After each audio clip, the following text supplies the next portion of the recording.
Mon métier est archiviste responsable du service de la collecte actuellement aux archives départementales du Rhône. Mon métier consiste à accompagner tous les services publics du département, essentiellement ceux de l'État et du Conseil général, dans la gestion de leurs archives. Donc le fait de pratiquer les éliminations d'archives lorsque les documents doivent être éliminés, leur versement aux archives départementales lorsque ces documents ont un caractère historique et peuvent ensuite être conservés pour une utilisation par des chercheurs. Et enfin, d'assister, d'appuyer les services dans la gestion de leur information de manière à ce qu'ils disposent des dossiers, de l'information dont ils ont besoin pour l'exercice de leur mission quotidienne.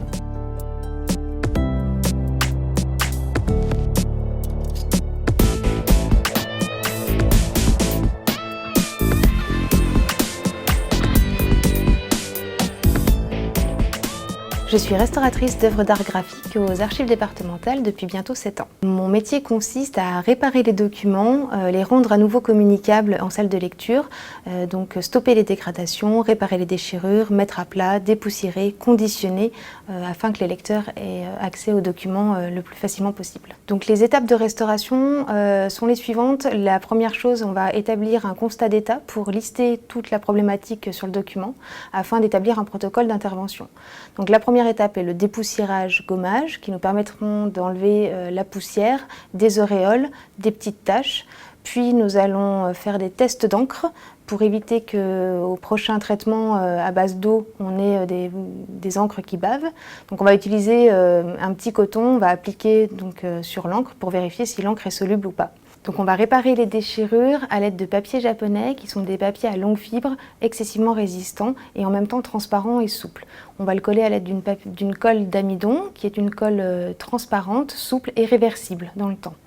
Et puis nous conditionnerons le document dans une boîte, dans une pochette adéquate pour la bonne consultation en salle de lecture. J'ai la chance de pratiquer un métier qui me permet de toucher à des documents des origines à nos jours. Donc pour les archives départementales du Rhône, c'est de l'an 900 à nos jours.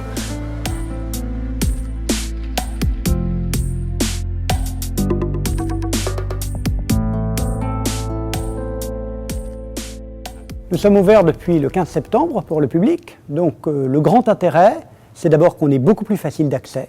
On est à côté de la Part-Dieu, on est desservi par le métro, le tramway, les lignes de bus. On a un bâtiment beaucoup plus fonctionnel, vous le voyez, les lecteurs sont reçus depuis lundi dans cette grande salle qui est claire, avec des ordinateurs pour travailler, des tables larges pour bien s'installer. Et en plus, on ne s'est pas contenté d'ouvrir un nouveau bâtiment, on offre de nouveaux services. Maintenant, les lecteurs peuvent réserver leurs documents par Internet de chez eux. Donc quand ils arrivent, leurs documents sont prêts, tout leur temps de travail est consacré à l'étude des documents. Les archives ne sont pas seulement destinées aux spécialistes qui viennent travailler dans les salles de lecture. Nous organisons également des ateliers pour les jeunes des collèges et des lycées. Et là, nous disposons d'une salle qui permet de les accueillir, de leur présenter des documents très variés et de les sensibiliser à ce que c'est que l'histoire et en quoi ça les concerne.